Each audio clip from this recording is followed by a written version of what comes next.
Bendiciones. ¿Cuántos, director? ¿Cuántos estamos contentos, director? ¿Cuántos estamos contentos de estar en la casa del Señor, casa de oración, casa del pan? Qué bueno, yo siento un gozo tremendo, hermano, siempre que vengo a la casa del Señor y en mi vida, ¿verdad? No importando las circunstancias, como era nuestro hermano Omar, lo más importante es que estamos en Cristo, ¿eh?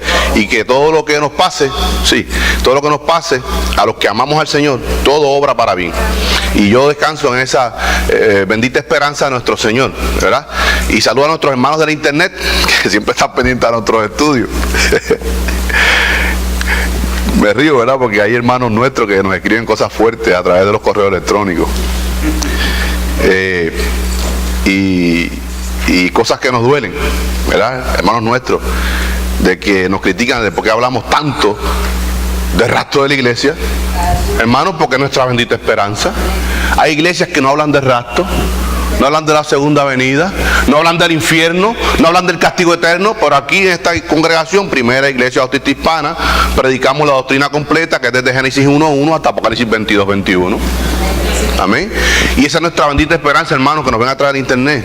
El rapto de la iglesia, nuestro encuentro, esa presovia con nuestro Señor, que lo conocemos. Vamos a estar discutiendo hoy cómo nosotros conocemos a ese Cristo.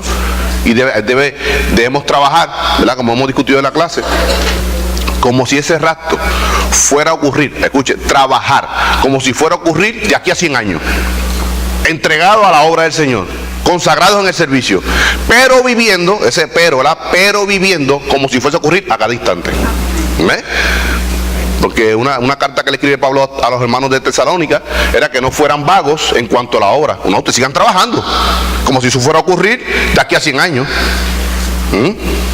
Pero viviendo como si fuera en cualquier instante, viviendo en santidad. Amén. Así que a nuestros hermanos de la internet, hermano, I'm sorry con excuse me, pero aquí predicamos la Biblia toda. Y la bendita esperanza de la iglesia es nuestro encuentro con nuestro Señor y Salvador, Jesucristo. Si hay hermanos nuestros que no esperan eso, lo sentimos por ellos. Lo sentimos por ellos, porque esa es nuestra bendita esperanza. Yo al menos quiero ver a mi Señor cara a cara. Amén. Y así que estamos transcurriendo esta profecía de Zacarías. Zacarías capítulo 12, vamos a estar discutiendo hoy versículo 5, pero haciendo un resumen, versículos 3 y 4, que lo discutimos la semana pasada, y algunos detalles, ¿verdad?, que se nos han quedado. Y nuestro hermano Omar Soto, antes de comenzar el estudio bíblico, nos está entregando un bosquejo que estuvimos trabajando la semana, preparado, hermano. Está en letras pequeñas de 10 puntos, porque si lo hacíamos en 12 puntos eran como 4 o 5 páginas. Un documento muy extenso, quisimos hacerlo para poder acomodarlo en una sola página, por el adverso, ¿verdad?, y el transverso, por los dos lados. Adverso y reverso. ¿Para qué, hermano? Para que podamos entender, porque usted con este bosquejo sencillo, cronológico, usted va leyendo este bosquejo, va estudiando durante la semana y puede entender mejor Zacarías 12 al 14. Con ese propósito lo hemos preparado, hermano, y esto está de una manera muy detallada. Cronológicamente estamos identificando qué es el día de Jesucristo dentro del bosquejo, qué es el día de Jehová, día del Señor, y qué es el día de Dios, con todos los eventos que conlleva eso. Y escuche, hermano, aquí en la primera parte, en la parte A, dice ahí, suceso, déjeme ponerme los lentes. Hermano Pino, ya estoy necesitando lentes para esto. Dice ahí, sucesos inmediatamente antes del periodo de los 7 años. Eso ahí está en una sombra, ¿verdad? Gris tenue, día de Cristo o día de Jesucristo. Y los eventos que lleva eso, lo que envuelve eso, dice rapto de la iglesia, y está sombreado con gris tenue, dice primera fase de la segunda venida. ¿Verdad? ¿Lo vieron ahí? Y entonces B, dice ahí, después dice el 2, dice, el que detiene la iniquidad es quitado de medio, más bien echado a un lado, para que se levante el anticristo, ¿verdad? 3, tribunal de Cristo, dice ahí entre paréntesis, en el cielo. Y están los versículos para que lo leamos. Ahora después dice B, cronológicamente dice, suceso al principio del periodo de 7 años de la tribulación. Dice en sombra, gris, día de Jehová o día de... Ahí comienza el día de Jehová y transcurre todos estos eventos, C, renglón D, E, F, G, hasta lo que es el H. Oh, perdón. Hasta el D, que termina con los impíos son enviados al lago de fuego, Apocalipsis 20, 14 al 15. Y por último, la tercera sección, que es la eternidad, que es el día de Dios. Ahora, dentro de ese comienzo del día del Señor, en el renglón G, el punto número 9, la G, esta es la primera página, ese renglón, y cuando usted viera la página al dorso, punto 9, dice: Cristo regresa con el ejército del cielo. Eso es la segunda fase de la segunda venida de Cristo.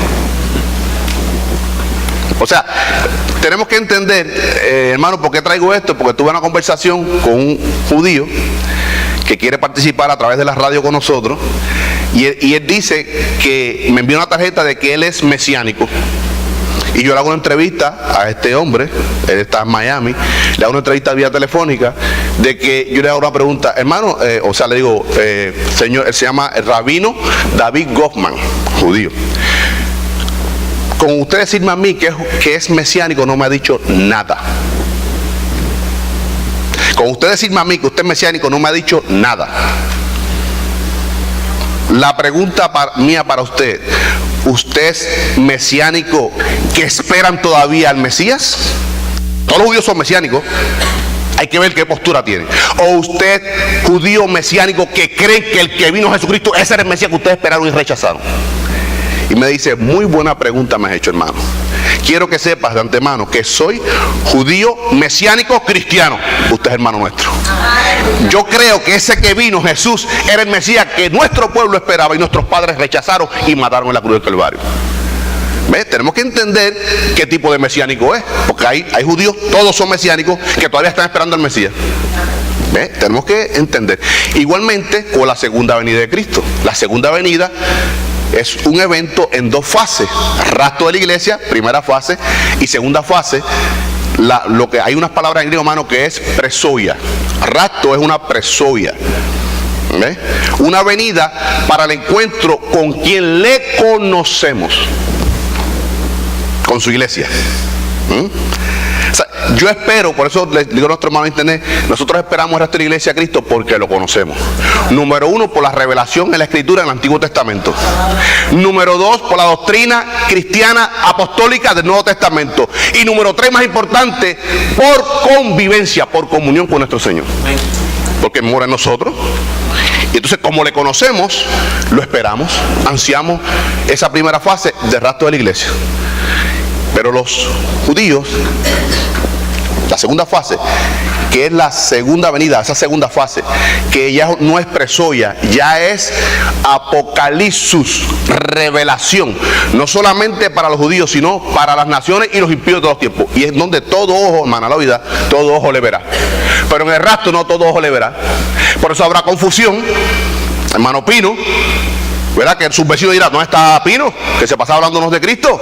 Habrá confusión porque es un abrir y cerrar de ojos, un encuentro de Jesucristo con su pueblo, la iglesia, en esta dispensación. Ahora, en la segunda venida, ¿ve? Porque tenemos que recordar, hermano, que Hechos, capítulo 1, versículo 9, en la sesión de Jesucristo, se está hablando ahí en un contexto totalmente judío.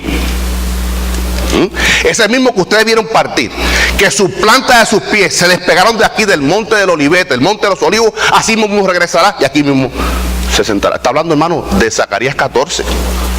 En ese momento no se está hablando del rapto de la iglesia. Eventualmente Pablo dice: he aquí os digo un misterio.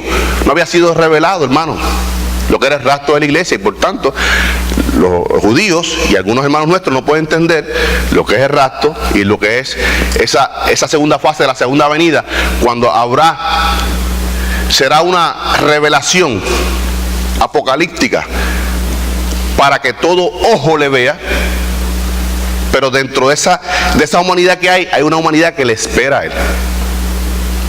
Hay un pueblo, hay un remanente fiel judío que vamos a estar discutiendo en la clase que le espera a él. Si hermana Loida, ¿tienen algún comentario? Sí, sobre el rapto, ni siquiera nosotros lo vamos a ver.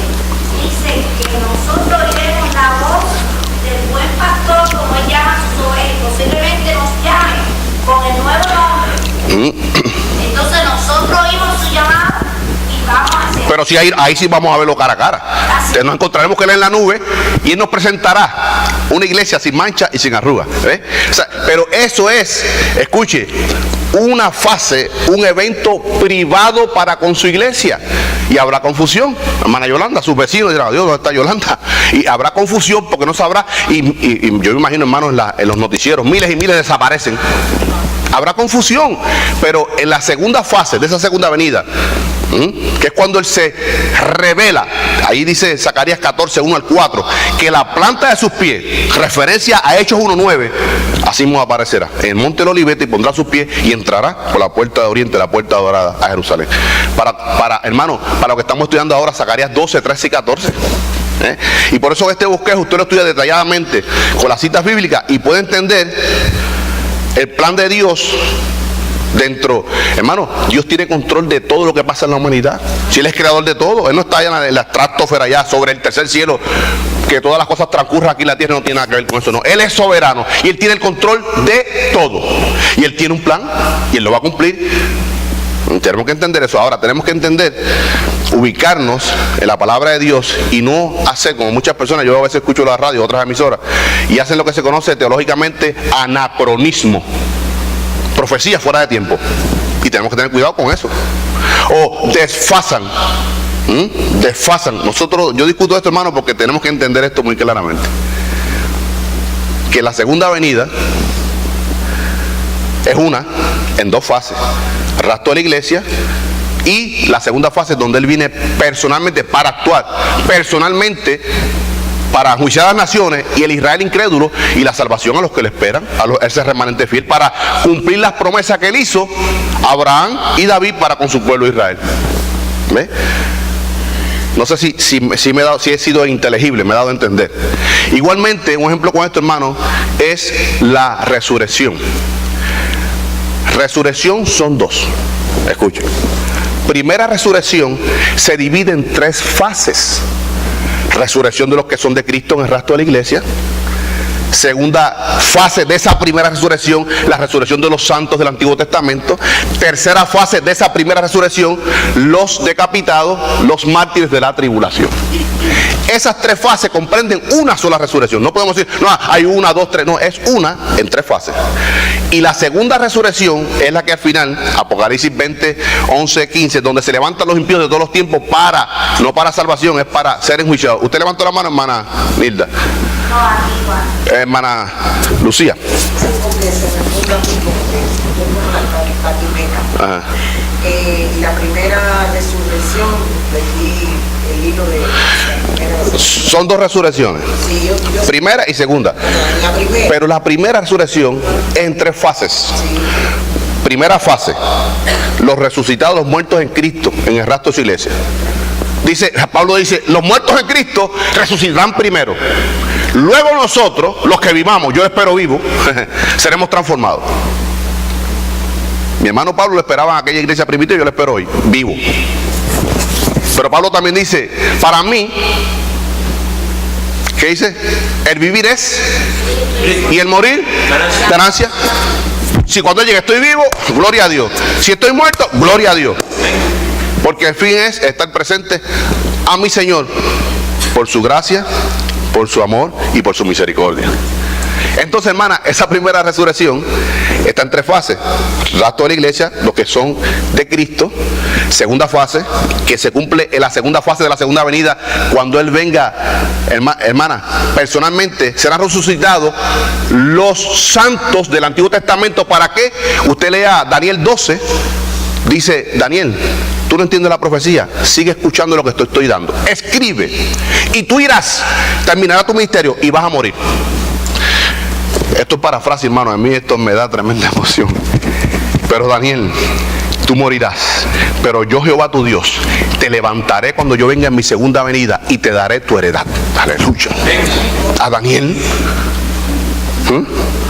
Entonces, si Daniel murió en esa bendita esperanza de la segunda venida, y Él ha prometido para nosotros, la iglesia, ser librado de la ira que viene, pues ¿cuál es nuestra bendita esperanza? Nuestro encuentro con nuestro Señor Jesucristo. Hermano, nuestro encuentro con nuestro Señor Jesucristo. Entonces, hermana, la tercera fase de esa primera resurrección es los mártires de la tribulación. Porque en esa visión el apóstol Juan los ve a ellos y dice, ¿y de dónde salieron estos? Le pregunta al ángel. Estos son los que han salido de la tribulación, que han lavado sus ropas y van a reinar en esos 1000 años con Cristo. ¿Ves? Ahora, la segunda venida es la segunda resurrección es una sola y es solamente en una fase. Al final del milenio, Apocalipsis 20, 11 al 15, serán resucitados los impíos de todos los tiempos para recibir su justa retribución. ¿Ves? Tenemos que entender eso. Igual cuando alguien nos llama o nos pregunta, oye, ¿qué es eso de la segunda venida? Bueno, tenemos que entender que la segunda venida es en dos fases: rapto de la iglesia y la apocalipsis, la revelación personal, donde Él actuará personalmente con la humanidad. No, sin embargo, la primera fase, que solamente es un encuentro para con su iglesia. Tremendo, hermano.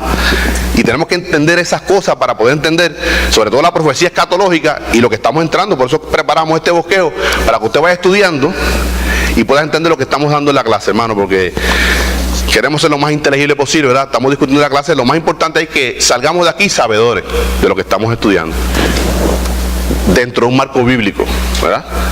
Porque hay personas que dicen que, pastor, que rapto y la segunda es la misma cosa, un mismo evento. No, tenemos que tener, eso se llama anacronismo. Sacan o desfasan la profecía bíblica y tenemos que tener cuidado con eso.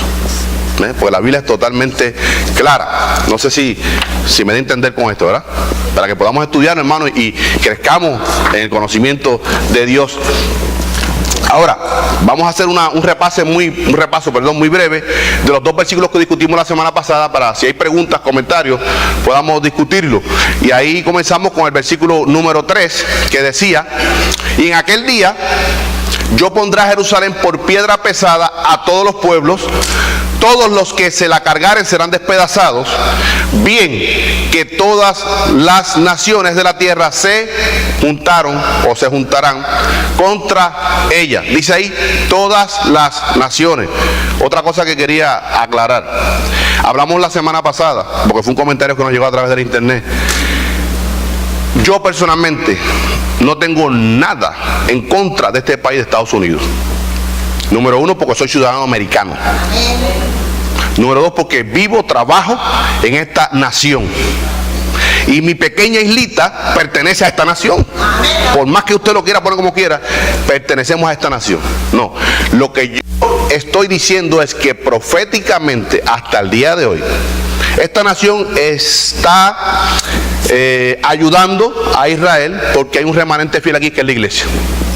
Yo estoy hablando que cuando la iglesia sea levantada, este país, como todas las naciones, irán contra Israel. Eso es lo que yo estoy hablando, eso es lo que estamos hablando en la escuela dominical. No estamos hablando de política, hermano, porque a mí la política no me interesa para nada. A mí me interesa lo que dice Dios en su palabra. Y dice ahí que todas, no dice algunas, todas se juntarán contra ella. Y vemos como poco a poco este país, Estados Unidos, está dándole la espalda, sacando la palabra Jerusalén, que eso lo conocemos, la palabra Jerusalén, cuando, hermanos, es el cuartel general del milenio del Señor Jesucristo. Jerusalén, ciudad que Él escogió. ¿Ves? Han sacado la palabra de Dios, ¿verdad que sí? Ya no se puede hablar nada en las escuelas, no puede orarse en las escuelas. O sea, se está dando la espalda a las cosas de Dios. Pero ¿por qué no es rampante? Porque está una iglesia orando, hay un remanente fiel en esta nación. ¿Ves? Pero cuando seamos tomados, que ya la iglesia no está, que el que está, el Espíritu Santo, sea echado a un lado para darle paso por su soberanía, no porque el diablo puede, sino porque le da paso para que surjan todas estas cosas. O sea, estamos hablando en el sentido escatológico. Estados Unidos, como todas las naciones, irá contra Israel. Sí, hermana Loida. Es que una vez que la iglesia sea levantada, el único que va a implantar un solo gobierno, una sola religión, una sola moneda, es el anticristo. No dice que Estados Unidos va a ser separado de esa cosa. Un comentario. Todos van a ser dirigidos por el anticristo. Usted ha hecho un comentario. Usted ha hecho un comentario preciso. Eso es nuevo orden mundial. Y la cabeza será anticristo. Todas anexarán al anticristo, hermano. Eso es inevitable. Y hasta el día de hoy, sí, esta nación abre las puertas a muchos hermanos nuestros, ¿verdad? Nos abre las puertas y podemos desarrollarnos aquí, gloria a Dios por eso. Y esta nación es bendecida porque es fundada en la palabra de Dios. Y siempre ha habido un remanente fiel aquí, hermano, siempre. Siempre, hace 50 años, que no estábamos quizás muchos nosotros, había un remanente como nosotros fiel. Y Dios bendice a eso. Pero en el sentido escatológico, todas las naciones, dice ahí, todas se juntarán contra ella, contra Jerusalén. Ahora, discutimos esa primera frase en aquel día, que alguien me puede decir a qué se refiere aquel día. El día del Señor. Porque el día del Señor comprende muchos eventos y un largo periodo de tiempo. Ahora, la segunda fase es una parte, es un segmento de ese gran día. Dice en aquel día, y dimos varias lecturas, sobre todo Joel, vamos a estar leyendo la pantalla para adelantar un poquito el estudio. Joel 2, 31, 32 dice: el sol se convertirá en tinieblas y la luna en sangre antes que venga el día grande y espantoso de Jehová. Y todo aquel que invocar el nombre de Jehová será salvo, porque en el monte de Sión y en Jerusalén habrá salvación. Escuche, salvación. Subraye eso, porque vamos a discutir las días 15 y vamos a estar viendo ciertos detalles muy importantes. Como ha dicho, ¿quién ha dicho? Jehová.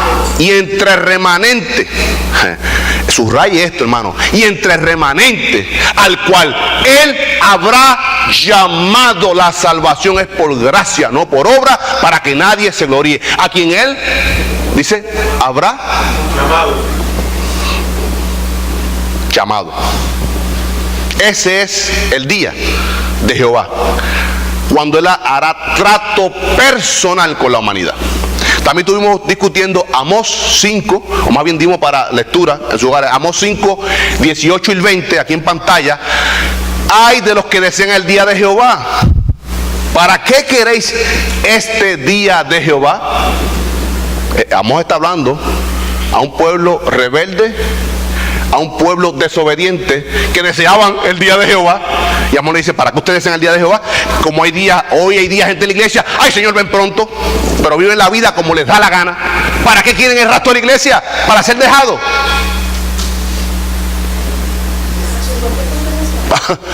¿Entiendes? Pero nosotros que amamos al Señor, que somos pobres de espíritu, Señor, ven pronto. No tanto por las bendiciones, aunque lo conlleva, eso trae muchas bendiciones. No, es que yo quiero verte a ti, Señor, cara a cara.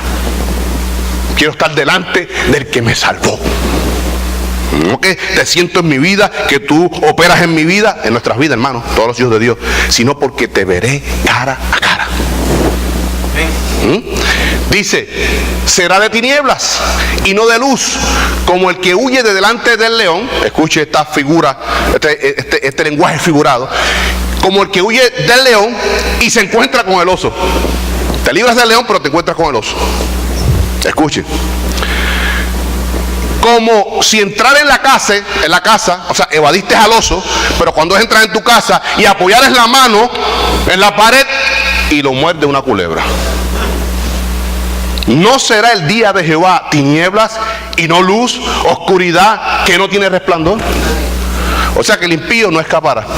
Eso que está dando este lenguaje figurado, no escapará del día de Jehová. Otro versículo que estuvimos leyendo, o sea, más bien que dimos para la lectura, Abdías 1:15 al 16.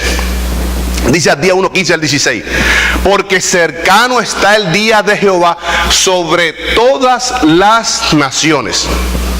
Como tú hiciste, se hará contigo. Está hablando de las naciones. Tu recompensa volverá sobre tu cabeza. 16. De la manera que vosotros bebisteis en mi santo monte, beberán continuamente todas las naciones. Beberán y engullirán y serán como si no hubieran sido. Hermano, haga una precisión ahí en sus apuntes. El versículo 15 está hablando de las naciones. Versículo 16, escuche, la primera parte habla del pueblo de Israel. De la manera que tú, Israel, bebiste en mi santo monte, de la copa de la ira de Jehová. que lo leímos en el estudio anterior. Ellos, beberán continuamente todas las naciones, beberán y engullirán y serán como si no hubieran sido. Está hablando de los impíos de las naciones, serán, hermanos, cortados de la tierra como si nunca hubiesen existido. Ahora escuche, 17. Más, ese más es una conjunción adversativa. Por el contrario, en el monte de Sión habrá un remanente que se salve de Israel, no de las naciones. Porque el sujeto de ese versículo son las naciones, no Israel. Y cuando usted hace un estudio bíblico, usted tiene que buscar primero el sujeto, de quién se está hablando en ese versículo. Y la acción, que en este sentido es salvar, salvación recae sobre el sujeto, que es las naciones. Ahora, escuche, dice, punto y coma. ¿Qué es punto y coma? Énfasis. No solamente que se salvarán, y será santo. Eso de las naciones. Ahora dice, coma. Y es una copulativa que está añadiendo otra acción. Y la casa de Jacob, Israel, recuperará sus posesiones. Por eso que muchas personas dicen, escuche, y por eso traje este versículo, que en la tribulación hay salvación para los judíos y para los de las naciones que acepten al Mesías. No solamente para Israel. O sea, la gente piensa que, como habla de la plenitud de los gentiles, está hablando de la plenitud de los gentiles en cuanto a la iglesia. Iglesia se inaugura en el día de Pentecostés hasta el rastro de la iglesia. Los que sean salvos ya no son parte de la iglesia, son salvos, pero no es iglesia. O sea, se refiere, plenitud de los gentiles es hasta que entre el último gentil que forme parte de la iglesia, pero habrá salvación para las naciones. No solamente para Israel. Y este es un versículo que Abdías está hablando ahí, que no solamente habrá salvación en esa última frase para Israel, sino para todas las naciones. Habrá un castigo tremendo para gran parte de las naciones. Pero dice ahí, más, ese 17, hermano, ese 17 dice, por el contrario, habrá muchos que serán enjuiciados y serán como no hubieran sido. Ahora, por el contrario, en el monte de Sión habrá un remanente que buscarán refugio. Habrá salvación en Sión. ¿Por qué? Porque allí está el Señor de la salvación. ¿Ve? Dice, habrá un remanente que se salve y será santo. Coma. Y muy importante esa copulativa. Y está añadiendo otra acción, o sea, otro pueblo. Y la casa de Jacob, o sea, Israel, recuperará sus posesiones. ¿Qué posesiones? Génesis 15, lo que Dios prometió a Israel. Tierra y todas las riquezas volverán hacia Israel. Sí, hermana Loida. Yo le puedo achacar el versículo 17 a los 144. No. Porque ya esos son sellados con el Santo Espíritu de Dios. ¿Eh? Ya esos que son escogidos, 144,000, escuche, son sellados por el Santo Espíritu de Dios. Inclusive, anota eso en sus anotaciones, valga la redundancia, ninguno de esos 144,000 será decapitado en el tiempo de la tribulación. Ninguno. Son sellados por el Santo Espíritu de Dios para que lleven esa comisión. Serán los que se anexen a ese mensaje a Cristo Jesús. Inclusive esos 144,000 no saldrán de la tierra de Israel, sino que se anexarán a esos 144,000 personas que abrazarán el Evangelio, abrazarán a Cristo, serán preparados y entonces estos irán a las naciones con ese mensaje de esos 144,000. Pero ninguno de ellos va a morir. Hermano, aquí está hablando, esa conjunción más es adversativa. Está hablando, desde el versículo 15-16, está hablando de las naciones, ese es el sujeto. Y la acción en el versículo recae sobre el sujeto de quien se está hablando. Dice, más en el monte de Sión habrá un remanente. O sea, vengo hablando de las naciones, pero de esas naciones que gran multitud será eliminada, como si no existieran. Pero habrá un remanente que buscará la salvación en Jehová, que se salve. Y será santo, o sea, será apartado para Dios. Entonces hay una coma y una I copulativa. Tenemos que, por eso yo doy mucho énfasis a las conjunciones, a los artículos, a las preposiciones, porque nos dan el sentido, o sea, el sentido original de lo que Dios habló o que Dios habla en su palabra. Y no podemos, recordemos que la Biblia entendemos, el único método correcto es gramático histórico. Gramático, porque es gramática, es un idioma articulado, tenemos que entender los idiomas para poder entenderlo. Entonces por eso muchas personas sacan de contexto la profecía y dice, y será salvo. Ahora dice, y, referente a la casa de Jacob, que es Israel, recuperará sus posesiones. Y ese remanente que está regado, puede ser gentil o es de los mismos judíos que están regados que todavía no han regresado a su tierra. Recordemos, Buena pregunta. Recordemos que cuando el Señor comienza a llamar a su pueblo Israel, recordemos primeramente para los propósitos que tiene con su pueblo Israel. Pero muchas de las naciones también irán tras el Dios de Israel. Como la iglesia comenzó en un contexto judío y se fueron anexando los gentiles porque era el plan de Dios de antemano. O sea, estamos hablando aquí, en esta referencia, se está hablando de Israel y se está hablando de las naciones. Tenemos que entender que en esa segunda fase de la segunda venida, mucho del pueblo de Israel será cortado de la tierra. No serán salvos. ¿Por qué? Por la desobediencia. Porque hay un condicionante que es Cristo. Y como no lo reciben a Cristo, yo discutía con mi hermano Eladio ayer, que muchas personas, inclusive judíos, escuche, creen que Cristo es Dios, fíjese, y creen que Cristo es el Salvador, pero no lo reciben como Señor. Y ahí está el problema. Porque yo puedo decir, no, el Señor Jesús es Dios, reconozco su deidad, y Él me salvó, es mi Salvador. Eso es sabroso, pero tiene que ser el Señor, amo y dueño, el despotés de mi vida. Entonces recibimos a Jesús como Dios. Ah, tú eres Dios, tú eres mi Salvador, pero Señor de mi vida no, en mi vida mando yo. Y hay mucha gente en la iglesia así, que lo recibe como su Salvador. Ah, qué sabroso, para que me salve. Y eres mi Dios para que me cuide, pero no gobiernas mi vida, no eres mi Señor. Y ahí está el problema hoy en la iglesia y en el pueblo judío, que lo reciben como Dios, como Salvador, pero no como Señor, el dueño y amo de nuestras vidas. Y por eso siempre decimos aquí, discutimos tanto, Cristo tiene que ser el Señor de la iglesia. Entronizado en su iglesia, que es esta primera iglesia bautista hispana, e intronizado en cada uno de nosotros. ¿Verdad que sí? Sí, hermana Loida. Sí, usted sabe por qué, porque todo ese versículo sería un versículo clave, inclusive para hablar con muchos teólogos. Yo diría que un 80% me he quedado corta de los que hablan de las profecías. Dicen que una vez que son decapitados los gentiles, ya se acabó la salvación para los gentiles. Bueno, si es decapitado y murió en pecado, se fue con el diablo, se va para el infierno. Pero si un gentil de las naciones en esa tribulación que acepta a Cristo y es muerto por el nombre de Cristo, será resucitado para reinar con Él. Pues tenemos que saber diferenciar eso. Ahora, si es un impío de las naciones o israelita que muere por el castigo de Dios, anote esto, hermano, Mateo 24, 4 y 41.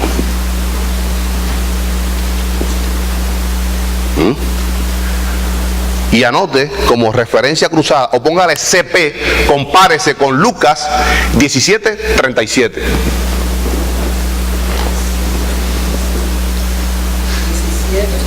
37. Mateo 24, 40 y 41 dice que 2 estarán en el campo, uno será tomado y uno será dejado. 2 estarán muriendo, uno será tomada y otra será dejada. Entonces la gente aplica eso al resto de la iglesia. Y eso está hablando la segunda fase, la segunda venida, para que el que es tomado es para juicio, porque Lucas abunda un poco más sobre eso, y los apóstoles dicen, Señor, ¿y dónde estarán esos que fueron tomados? Y el Señor mismo le dice, donde tú veas los buitres, ahí estarán sus cuerpos muertos.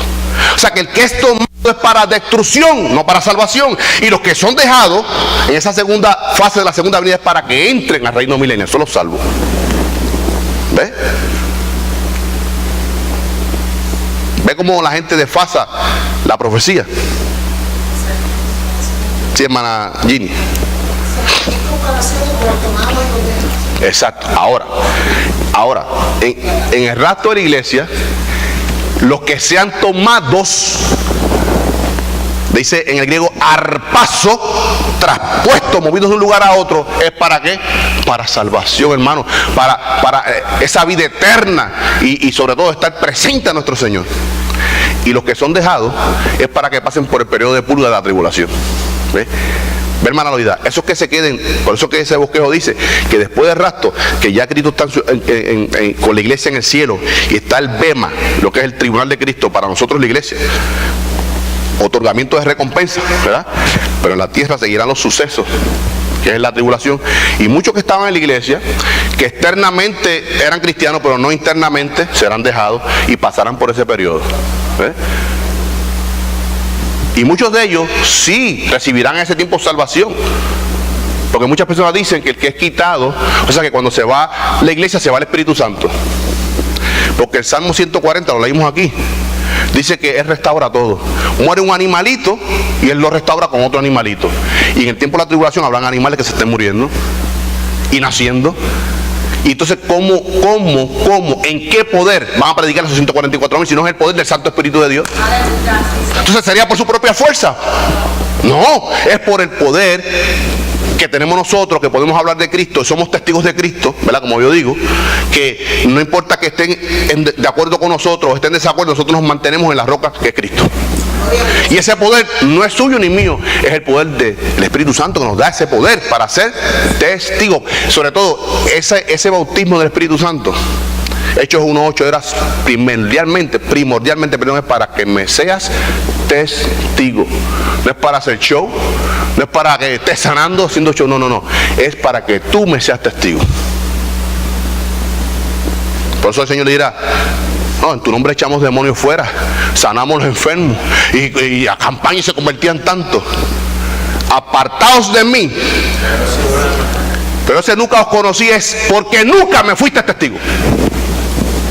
¿Alguien levantó la mano, pastor? Y en la parte esa que dice que desearán morir, pero no habrá muerte. ¿Cómo? Que desearán. Sí. No habrá muerte porque es el castigo de Dios. Sí, hermano. Ellos van a permanecer en la tierra. Ahora, de ellos se anexarán. Escuche, se anexarán. Ellos no van a salir de esos 44.000, van a quedar en el mismo rey predicando el evangelio, pero lo que se van a añadir, eso sí van a predicar fuera. Exacto. Es como decir hoy día, nosotros como iglesia local, puede ser que aquí sacan misioneros. ¿Ves? Nosotros hay un grupo, un núcleo que nos mantendremos aquí, porque tenemos el ministerio, por ejemplo, el pastor, su ministerio pastoral tiene que estar aquí presente. Yo no sé, pastor, que dice, hay pastores que son misioneros, ¿cómo es eso? ¿Ah? Por eso, pero el ministerio pastoral es para edificar un rebaño, y el pastor tiene que estar aquí, y los maestros tenemos que estar aquí, ¿verdad que sí? Ahora, Dios levanta ministerio en cuanto a las misiones, y puede ser que hermanos nuestros, Dios quiera, levante un grupo de hermanos que se vayan a Brasil, a África, ¿ves? Y son representantes de la iglesia de Cristo, pero de la iglesia local, primera iglesia bautista hispana que Corea. En ese sentido, hermano, dice que esos 144.000 permanecerán en la tierra de Palestina. Porque para la salvación es primeramente para los judíos. Pero muchos de las naciones se anexarán a ellos, y muchos saldrán a las naciones a ese mensaje de los 144.000. Fíjense que habrá una conversión tan bonita que ellos desearán estar allí. O sea, hermanos nuestros que se anexen en ese tiempo de Brasil desearán ir a Jerusalén. ¿Ves? Otro versículo, hermano, para seguir en el estudio, es Sofonías 1:14 al 16. Dice: cercano está el día grande de Jehová, cercano y muy próximo es amarga la voz del día de Jehová. Gritará allí, ¿quién? El valiente. Día de ira aquel día, día de angustia y de aprieto, día de alboroto y de asolamiento, día de tiniebla y de oscuridad, día de nublado y de entenebrecimiento, día de trompeta y de algaraza sobre las ciudades fortificadas y sobre las altas torres. Está hablando ejércitos poderosos que están vigilantes. No podrán contra ese día de Jehová. Continúa, Sofonías 1, 17 al 18, sí, hermana Lucía. ¿Cómo dice? Como de confusión, de algarabía. Recordemos cuando en Jericó, ¿verdad?, que comenzaron a cantar que las mujeres, hubo una confusión del ejército. Cuando Gedeón comenzó a cantar a Jehová y a romper los cántaros, hubo una confusión de ese ejército. Inclusive, hermana, hubo una confusión tan grande que comenzaron a matarse uno con los otros, los mismos ejércitos, y salieron huyendo.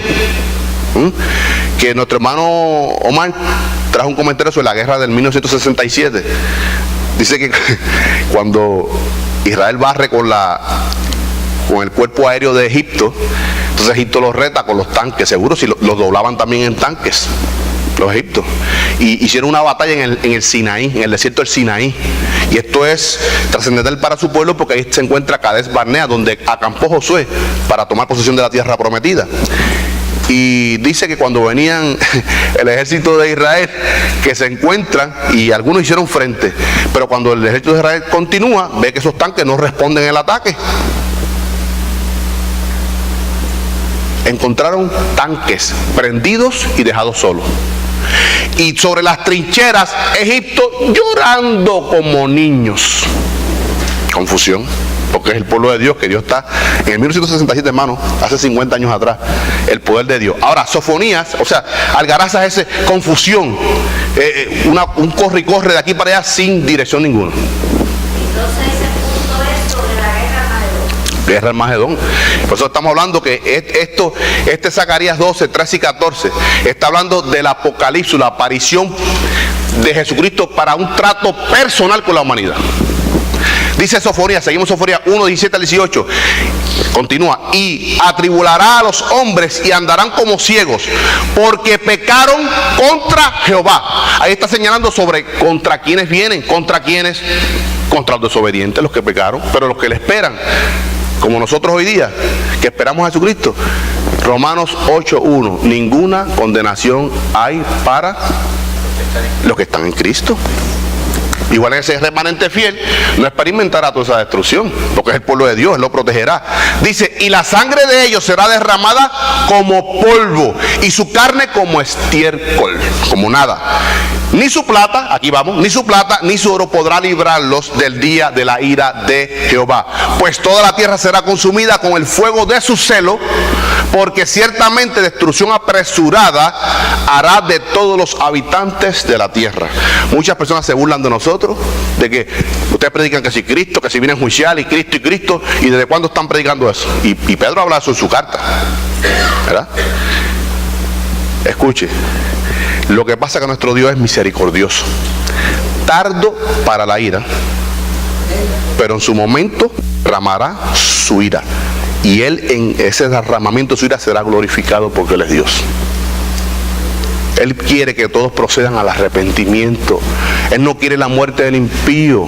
Ahora, en esta segunda fase, ahí que podemos entender que será un juicio repentino el día de Jehová. Él es lento para eso, pero cuando Él se revele, el juicio será veloz, como un relámpago, el juicio de Dios. Ahora, nos encontramos con el versículo 4, dice, en aquel día, continúa ese mismo día, dice Jehová, heriré con pánico a todo caballo y con locura al jinete. Más adversativa, por el contrario, sobre la casa de Judá abriré mis ojos, sobre el remanente fiel, y a todo caballo de los pueblos heriré con ceguera. Está hablando aquí, hermano, la destrucción, el juicio para todas las naciones, pero con ese remanente fiel, Él abrirá sus ojos. Habrá un cuidado especial para con ese remanente fiel. Habrá un cuidado especial para con ese remanente fiel. Dice ahí Deuteronomio 28, 29, referente a esto de la ceguera. Porque, hermano, ahí estamos hablando de que, vamos al versículo atrás, dice que heriré con pánico, uno, con locura y con ceguera. Pánico, temor, locura, o sea, desorientación, y ceguera, no habrá dirección. O sea, esos ejércitos serán como nada delante del poder de Dios. Dice aquí Deuteronomio 28, 29, que habla sobre la maldición de la desobediencia que recaía sobre su pueblo. Dice, Jehová te herirá con locura a su propio pueblo, ceguera y tribulación, confusión de espíritu. Y palparás a mediodía como palpa un ciego o el ciego en la oscuridad. Y no serás prosperado en tus caminos. Y no serás sino oprimido y robado todos los días. Y no habrá quien te salve. Por eso que la profecía de las 70 semanas de Daniel dice, y hasta el fin de las guerras, que hasta el día de hoy Israel está en guerra, porque no se ha vuelto a Dios y Dios sigue tratando con ellos. Pero en su momento, que en esta segunda fase, Él vendrá para actuar personalmente con su pueblo Israel y para con las naciones. Israel, así como es primero en cuanto a la salvación, será el primero también en ser juzgado. Al que mucho se le da, mucho se le demandará. Mi hermano dice, Camero, pues yo no quiero saber tanta Biblia. Sí, porque me puede conducir en esa santidad como demanda Dios. Yo no quiero aprender tanta Biblia entonces, para que no se me demande mucho. Ahora, dice aquí, las conjunciones adversativas, que tenemos que entenderla en ese versículo. Dice que en aquel día Jehová irá con pánico a todo caballo del enemigo, con locura al jinete. Ahora dice, más, es una conjunción adversativa. O sea, por el contrario, para con Judá, o sea, mi pueblo, abriré mis ojos. Y tenemos que entender siempre que eso yo le pedí, o más bien nuestras hermanas nos pidieron que dejáramos esto para que lo pudieras anotar, lo que son las conjunciones adversativas. Pero más sin acento, antes, al contrario, mientras, sino, sin embargo. Por ejemplo, en este versículo número 4, podríamos acomodar ese más, o sea, más para con Judá, o al contrario, para con Judá, o sin embargo, para con Judá. ¿Ves? Que no, aunque sean adversativas, no todas caen en la misma oración. ¿Ves? Pero yo tengo que entender que cuando dice más, está cambiando algo contrario, es una conjunción adversativa, y tengo que entender eso así para ver de quién se habla aquí. ¿Ves? Yo le regalé un almuerzo a mi hermano Pino, más no a mi hermano Omar. ¿Ves? Que estoy dándole algo a mi hermano Pino, más no a mi hermano Omar. ¿Ves? Y tengo que entender que es algo adverso. ¿Ves? No disyuntiva, porque la disyuntiva vamos a discutirla eventualmente. Ahora, dice, le dio oportunidad de anotarlo. Dice Zacarías 12:5, y los capitanes de Judá dirán en su corazón, tienen fuerza los habitantes de Jerusalén, en Jehová de los ejércitos, su Dios. Y vamos a estar viendo aquí, hermano, eso de su Dios. Y muchos comentaristas dicen de como que era un pueblo dividido. Y nosotros hoy día decimos, Jehová está con su pueblo Israel, pero es nuestro Dios también. ¿Ves? Que es un sentido de lenguaje. No quiere decir que el Dios de Israel es uno y el Dios nuestro es otro. ¿Ves? Lo que está diciendo es que ellos reconocerán que esa victoria es de parte de Dios. Está hablando aquí que no solamente la metrópolis, sino que las campiñas, todo. Recordemos, hermano, ¿sabe por qué viene? Escuche. Esta victoria primero comienza con las regiones distantes, con los más humildes, y entonces la liberación de Jerusalén. Porque hasta el día de hoy, hermano, la ciudad de Jerusalén está sitiada con ese ejército israelita. Sin embargo, no defienden tanto así otros territorios. Jehová primero salva a las provincias, a los más indefensos, para que vea el hombre que es por su poder. Y entonces finalmente Jerusalén. Pero vamos a estar discutiendo este versículo. Primera Biblia que usamos es las Américas. Dice, entonces los jefes de familia de Judá dirán en su corazón, gran apoyo para nosotros son los habitantes de Jerusalén, por el Señor de los ejércitos, su Dios. Entonces sonaría como que no es Dios de los de Judá. ¿Ves? Dice ahí, Biblia textual, entonces los caudillos de Judá dirán en su corazón, nuestra fuerza son los habitantes de Jerusalén, gracias a Yahvé, Sebaot, eso Sebaot de los ejércitos, Jehová de los ejércitos, su Dios. Ahora vamos a estar viendo aquí, hermano, nos quedan 5 minutos, hermano Felipe. Dice aquí que entonces, Biblia Las Américas, Jerusalén dice entonces. Biblia textual, entonces, aquí en rojo. Versión internacional dice entonces. Nosotros tenemos en Reina Valera tremendo. Dice una copulativa con un artículo. Dice y los. ¿Verdad? Y eso da un resultado. Cuando usted lee el versículo número 3, o más bien número 4, dice número 4: en aquel día, dice Jehová, heriré con pánico a todo caballo y con locura al jinete, mas sobre la casa de Judá abriré mis ojos, y a todo caballo de los pueblos heriré con ceguera. Entonces es una conjunción copulativa de resultado. Como resultado, los capitanes, y anote esto en su cuaderno, capitanes son los jefes de clan. Jefes del clan. Y tenga muy claro esto, porque cuando discutamos versículos 10 al 14, tenemos que entender qué son los jefes del clan. ¿Por qué, hermano? Porque eso es una conjunción copulativa de resultado. Y vamos a estar viendo, dice, y los capitanes de Judá dirán en su corazón.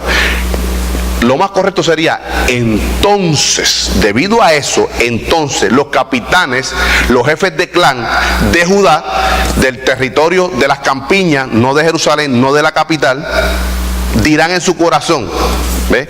Tienen fuerza los habitantes de Jerusalén en Jehová, su Dios.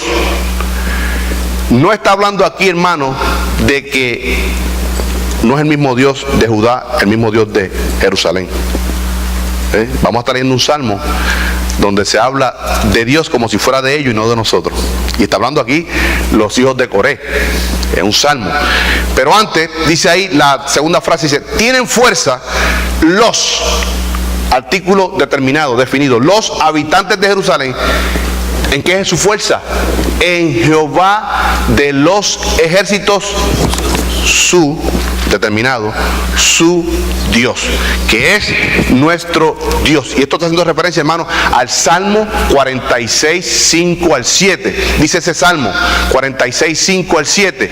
Dios está en medio de ella. ¿De quién? De Jerusalén. No será conmovida. Dios la ayudará. Al clarear la mañana, bramaron las naciones, o sea, bramaron las naciones, titubearon los reinos, dio él su voz, se derritió la tierra. Jehová de los ejércitos está, escuche, con nosotros. Escuche ahora, nuestro refugio es el Dios de Jacob, pero es el mismo Dios. ¿Ve? Es una expresión del lenguaje. Está hablando aquí un judío, hijo de Coré, que escribe este Salmo 46. Está hablando que Jehová de los ejércitos, Yahweh Seboá, ¿verdad? En el contexto judío, Yahweh Seboá es nuestro refugio. Para nosotros, Yeshua Yamashiach, Jesús el ungido, es nuestro refugio. Ahora dice ahí, es el Dios de Jacob. Como si el Dios, se puede ver como si el Dios de este hijo de Coré fuera Jehová de los ejércitos, pero el Dios de Jacob fuera otro Dios. No, es una figura de lenguaje. O sea, es el mismo Dios. El Dios de los judíos es nuestro mismo Dios.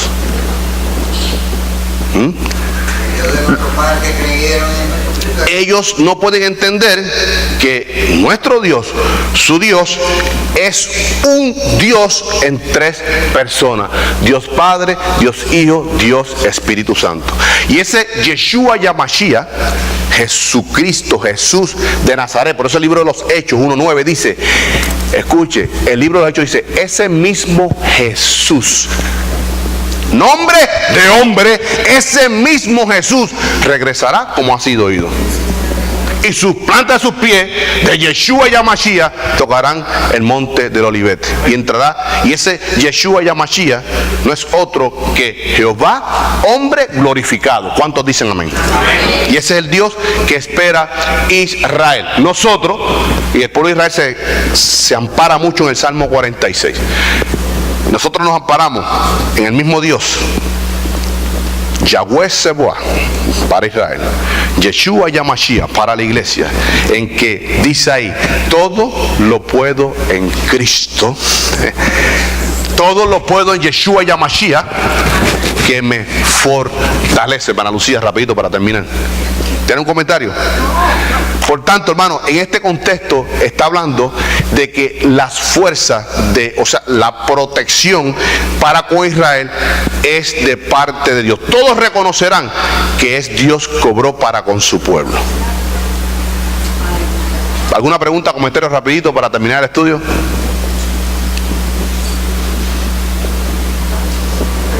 ¿Cuántos esperan a Yeshua y a Mashiach? ¿Cuándo? A este instante.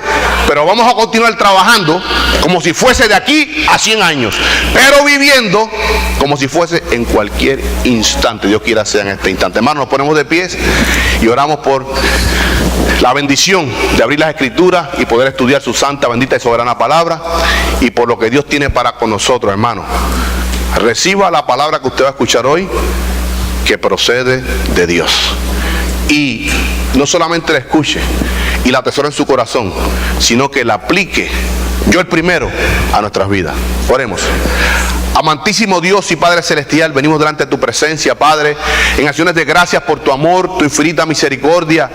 Gracias, Padre, porque tú nos has dado esta salvación tan grande y esta seguridad en esa salvación y el regalo inmerecido de la vida eterna, Padre Santo. Ayúdanos, Padre Santo, a caminar como hijos e hijas tuyas, mi Señor.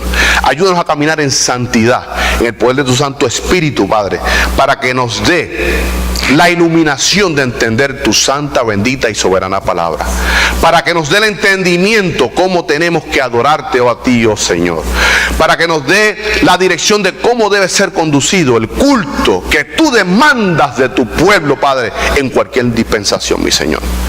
Gracias por este grupo, santos de la iglesia, hijos tuyos, que hemos sido lavados por la preciosa sangre del Señor Jesucristo, el Jesús de Nazaret, que lo reconocemos como Dios soberano, le reconocemos como nuestro Salvador, pero también le reconocemos como el dueño, el Señor de nuestras vidas. Gracias, Señor, por esta palabra. Gracias por el mensaje que tú traes a través de tu vocero, tu mensajero, tu atalaya, nuestro hermano Pastor Asael González.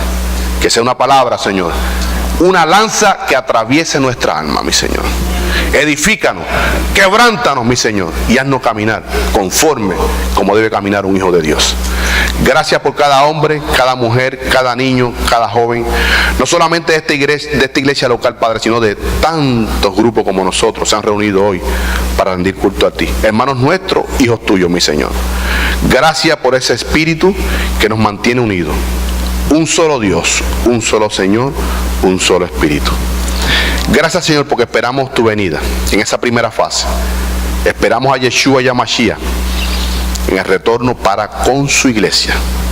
Gracias, Señor, porque te hemos conocido a través de la revelación del Antiguo Testamento, Padre, de la historicidad tuya, oh Jesús, en el Nuevo Testamento y tu doctrina, Padre, pero más que eso, por convivencia, por comunión contigo, porque tu Santo Espíritu ha tomado posesión de nuestros cuerpos para templo de Él. Gracias, Señor. Gracias por esta bendición tan grande, mi Señor. Te damos gracias por esta semana que comienza, mi Señor, tus propósitos en nuestras vidas, Padre. Y ayúdanos a caminar en esas obras que tú preparaste de antemano para que nosotros, tus hijos, caminemos en ellas, mi Señor. Ayúdanos. Sin ti nada podemos hacer, Señor Jesús. Nada que tenga valor eterno. Te damos gracias, Señor, y pedimos todas estas cosas creyendo en el poderoso nombre de tu Hijo, eterno y amado, nombre sobre todo nombre, Yeshua y Mashiach, Jesucristo, nuestro Señor. Amén y amén. Gracias, papá.